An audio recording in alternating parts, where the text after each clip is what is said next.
So what's up, guys? Ninja Whip here with Master Brickjitzu. We've got a really special guest on the line. We've got the crew, and we've got Tri Vuong, the writer of GARMADON, the comic book, and he's going to be answering some questions, talking about himself, and we're really excited to do that. So, Tri, why don't you introduce yourself and tell us a little bit about yourself, what you do?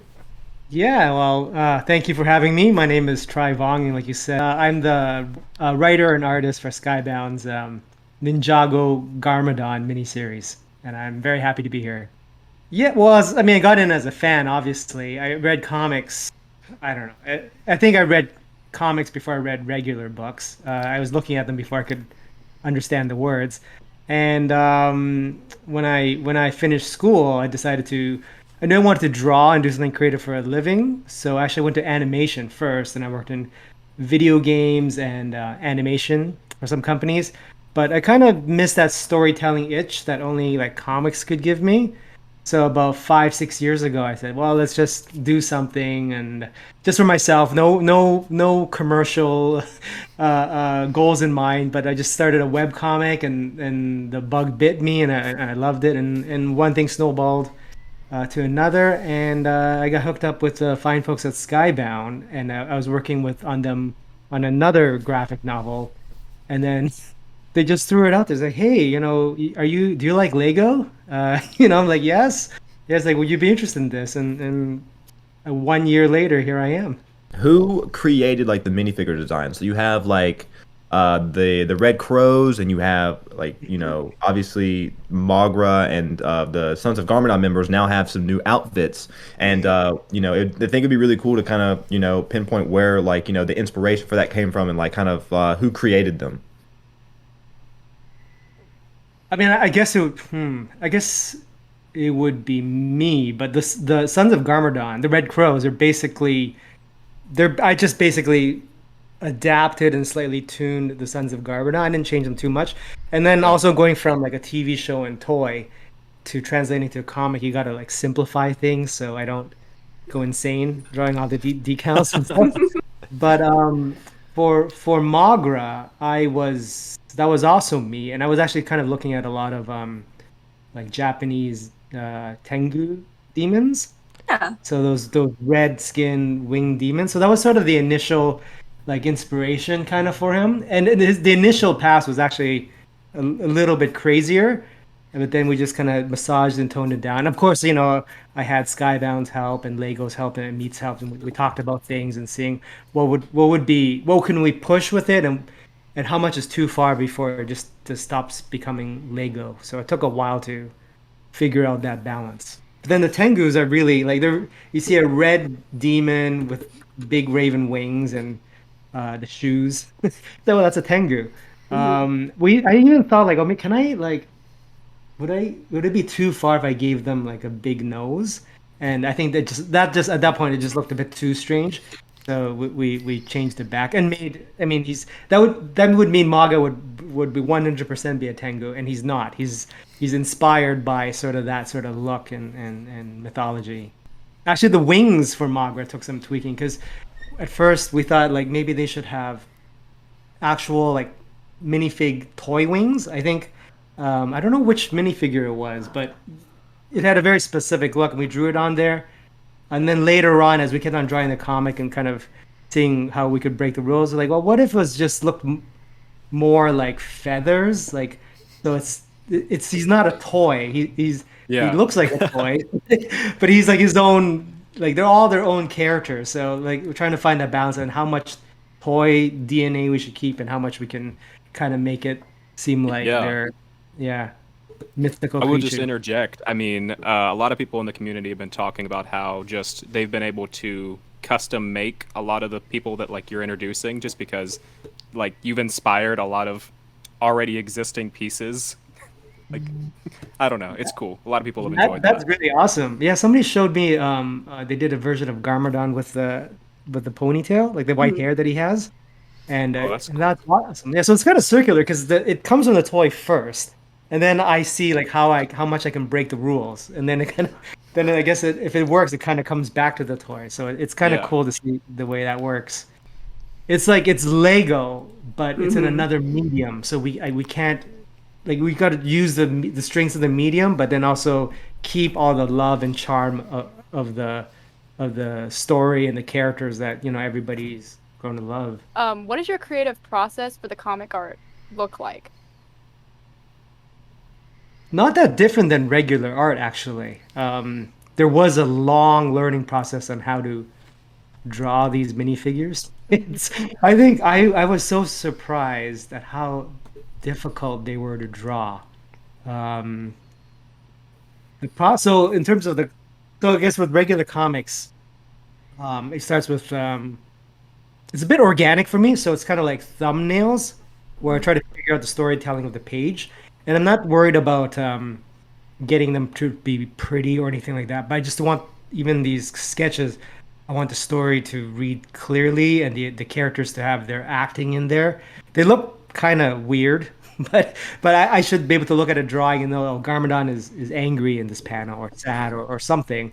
And then from that point on, if it's approved, the general look is approved, then it's, I mean, everything's digital these days, but I guess you would call that the penciling stage where I work out I try to make them look more like get all the structure right, get all the geometry and perspective pretty much there. And once that's working, then it's the final like inking stage where it's get that line to be nice and polished as I can. And yeah, so in terms of process, once I figured out how to draw Lego men, it's almost just like drawing a regular comic. The other thing is that there was some discussion about like is it only the people look like minifigures? Like how much should look like toys and how much should just look like the world, like a regular world? And then I went back to the TV show for inspiration with that because it's kind of just other than the minifigures, the buildings look kind of like buildings, the trees look kind of like trees, and yeah, so given that, I was like, oh, I'll just look at a lot of Ghibli movies for scenes I like and stuff like that. Yeah, Yeah. that's awesome. Oh, thank you. Thank you. I'll bring up a question. This is actually one of the ones from Tommy Andreasen, and he was asking if the series were to continue beyond this year's issues, would he be able to do an alternate cover for it? And he says that I'm a happy amateur who would work for free. So, I mean, I I would say absolutely. I mean, he's the creator, so I feel like he can do anything he wants to do. He can do, yeah. I feel like I'm the guest. I'm the guest artist here. So, and that would be a 2 thumbs up from me. Awesome. But we have another question from Tommy. He asked, what is the main influence for the visual style you use in Garmadon? I think this is a bit odd. I don't know if it's a super apparent, but actually I watched a lot of old black and white samurai movies. I don't know if you could tell. A lot of Kurosawa movies. Now that you so say the it, I can see the connections. But I wouldn't have guessed. Yeah. Especially Yeah. like the first issue. Yeah, especially that first. I thought like, oh, what if because it's a dream sequence? What if we just did it black and white, made it all grainy and stuff? That would have been cool. But we thought like, maybe that's too much for the first issue of a new look. So let's maybe just tone it down a bit. I also looked at a lot of for the backgrounds. I looked at a lot of paintings of. By Ghibli artists, like a lot of Princess Mononoke backgrounds, and then also the other like Bible for me was Ninjago seasons. Is it? I think 8 through 10. Is it Sons of Garmadon season 8 or 7? 8. 8.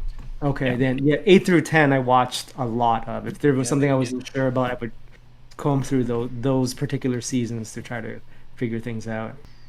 So this is a question from Twitter from Lucre Media. What was the process of making a version of Garmadon that works well in comics? Pretty tricky. I think in one of the issues you saw like a couple sketches of things we could try with the like. I thought like, what if it was just in like a full on like let's just go full on like samurai, give them like Yeah. a kimono and the hakama and stuff, and that looks cool. But like maybe Yeah. this is too much. but I also wanted to like do certain things that you can't do with the toy. Like I wanted, because especially it's like a samurai type story. Um, like I think the wind should be like a presence. Yeah. Like I don't know if you can tell. Like the hair flowing at a certain way, or when they move at a certain speed. Yeah. Because they're like kind of these stubby characters. It's hard to show like some of the dynamism. Is that how you say it? Something like that. Yeah, but if I could just sort of like play with their hair, Yeah. like and or give them, I gave them, I broke the mold a little bit because their sashes are not decals; they're actually ribbons Yeah. that kind of float around. Or a couple of the characters have like a little bit of cloth, I suppose, like on their sleeve, just so I could differentiate them a little bit. So Yeah. it's just like staying true to the Lego style, but just tweaking it like very slightly, and hopefully, Yeah. if I do my job, people don't notice it too much. It just looks No, like it's worked incredibly well. I mean, stuff like you've done leaves really well, like just flowing leaves that like cover number 4, just that one where he's standing in the water with that is beautiful. Thank you. I love Thank you. that. Yeah, and also I got it once again. Annalisa, the colorist, she just knocked it out of the park. Like I gave her the drawing of Garmadon, and then the reflection, and then the leaves floating. But then that the water painting and the sky, Hmm. and the whole mood. She's tried like several one. Like should it be like, should it be more pensive? Should it be a hopeful moment? Because that was a very still cover for him. So there's a lot of interpretation we could have gone with. Yeah. And then did you have any kind of like did you have a physical Garmadon figure you ever used for like reference? I did. They sent me one because I actually tried to buy one, but it's in. I can't get them any. I think maybe if I go on eBay, it's I could pay a lot for it. They sent me one, and I had it on my desk for the longest time, and then my dog ate it. Oh no! Yeah, no. so I was not happy that day, but thankfully it was like I had a couple issues already done, so I figured out how to draw them. Funny. But yeah, I usually keep like these little minifigures just around my just so I can kind of look and see what kind of the proportions and stuff, because they're still very tricky. Another question that we have from another Twitter user is from Apple Juice Fan 80, and they were asking, where did the inspiration for Kuma come from? And I don't know if you could answer the second part of it, because it might be spoiler territory, but do they have any relation with the first Brickjitzu master? Kuma. Yeah, Kuma. Okay, the second one I would say not explicitly, but I mean he's bear spirit, like I think. And then for the inspiration, I think it was the wolf god in Princess Mononoke. Yeah. That's awesome. That makes a lot of sense. Yeah, that makes a lot of sense. Yeah, I mean it's just almost. I wish I could take more credit if it's a cool idea, but it was. Miyazaki did it better at first. Our buddy Kyle he loves those bears. We don't know why. Yeah, I'm a big fan of the bears. bears. They're amazing. Well, hopefully he'll be very pleased with the final. Well, some events that happens later on, so we'll see. I'm excited for it. Now, I wanted to ask you, or actually this is coming from user Optimus/EM. Did you feel, or how do you approach creating your own story like in a pre-existing world like Ninjago? Oh, it was pretty intimidating at first. Especially there's so much. Especially the more I dug into it, because I kind of watched it at first before with my nephews. It's more like just to kind of keep them company and stuff. But then once I started getting into it, you know what? It was intimidating, and then once I became like a legitimate fan, then it got a lot easier, because then it's just like, oh, now there's this amazing opportunity that for some reason I get to choose, like what's where, and also there's certain things that I started asking questions like, so what happens to Garmadon after season 10, right? Like, because I saw 1 through 10, and it's like, well. Okay, send me the next seasons where he shows up, and then I can figure out what to do after. And he's like, oh, that's it. So can I just take this from where we left off and do something with them? And they're like, yeah, go ahead. So it was just like watching it, getting involved with the characters, and then just started like kind of wondering like what, because he has this sort of like cool like who knows what he does like at that point. It's if it was an ending for Garmadon, it would be satisfying. But if it was a new beginning for Garmadon, it'd be really intriguing too. So I just started thinking like, oh, what would this character that's kind of gone through this sort of crazy journey where, good, bad, good again, bad again. Yeah. Then, well, who knows what is he now? That what's his next path? Does he just keep on doing the same things over again? Like, I don't know. So I got a chance to ask those questions and then hopefully figure them out too. So another question that we got through Twitter is from Dark EV3, and the question is, how much of his past before he was resurrected does he remember? It's kind of like a What to say about this? I was kind of a little bit vague because that's a pretty important question. yes, Yeah. that's a loaded question, but do your best. I'll say he definitely remembers. I think most things. My interpretation of it now, he remembers most things, but the question is how accurate is his memory?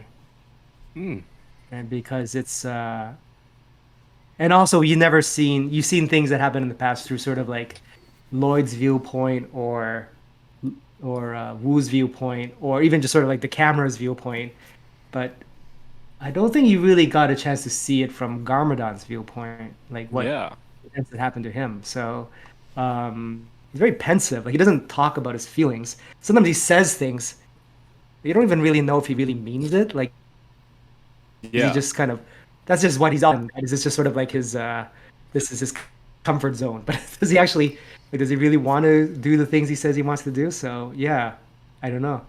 We've loved the interaction with him in that village. That like he's basically just holding them captive. Like I don't know, the way that he treats them. Just we love it. And in a weird way, he's got a hold on the village, but I think in a weird way they kind of have a hold on him as well. That will be maybe more apparent as the series goes on.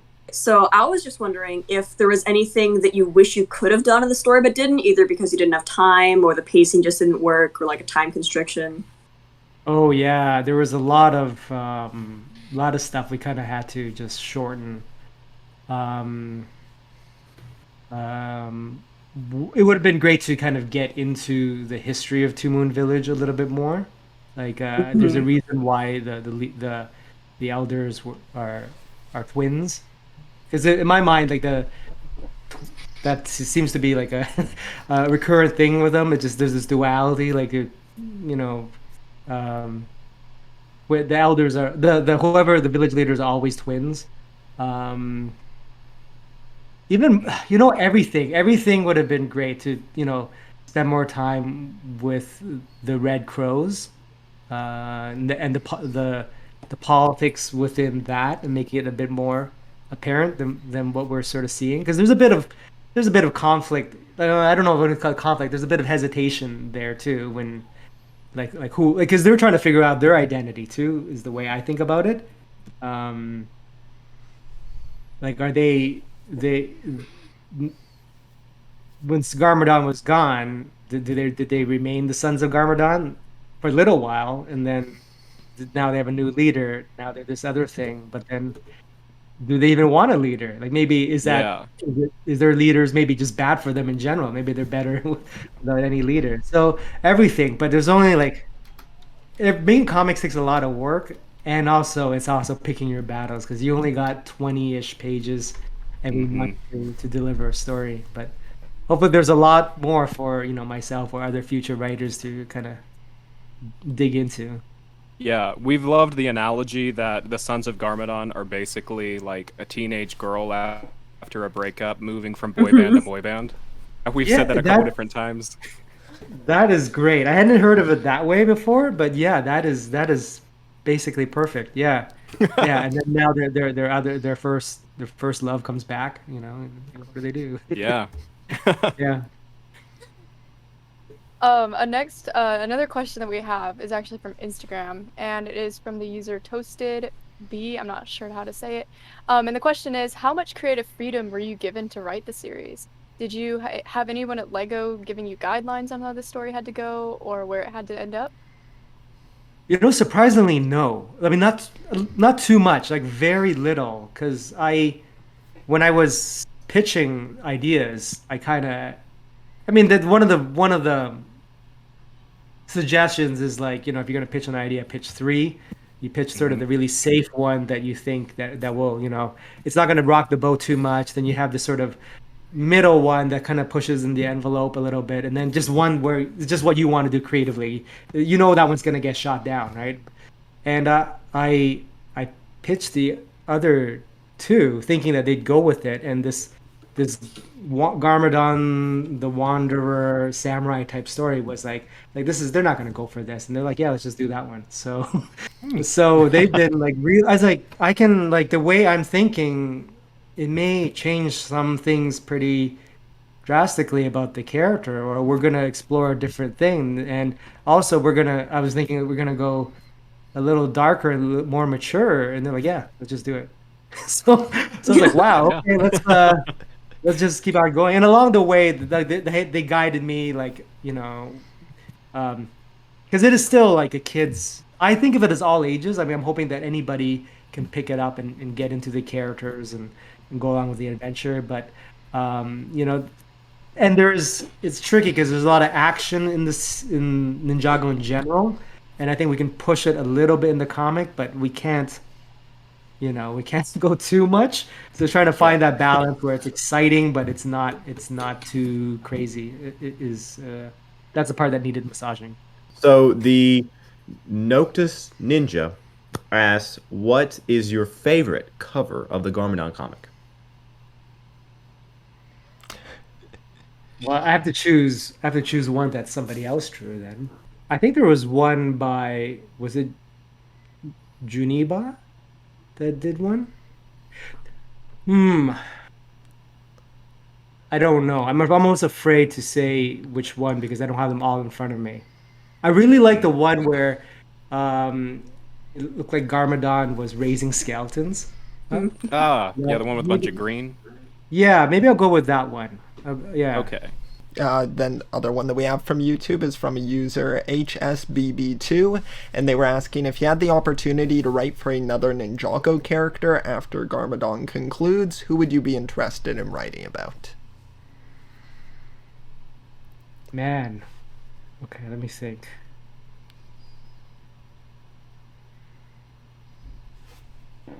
I feel like it would probably be one of the, because the show does such a great job with the main cast that I almost want to just kind of leave that alone. Oh my god, I forgot his name. Okay. Was it okay? There was is a Ronan. character who was it Ronan? Yeah. Ronan. Probably was Ronan. There you go. That's the one. Yeah, that's the one. Oh, the other. You know what? Another one would be maybe something that's like they've only hinted at. Maybe actually, maybe characters that have shown up earlier in the timeline. Yeah. I mean, now I'm thinking like, well, if we can go like even crazier, maybe the first Brickjitzu master. If that would be. I mean, that'd be dangerous territory, right? But it'd be cool to see if I could think of if I could. I don't know. Yeah, that's the tricky part then, because you don't want to ruin it either. Yeah.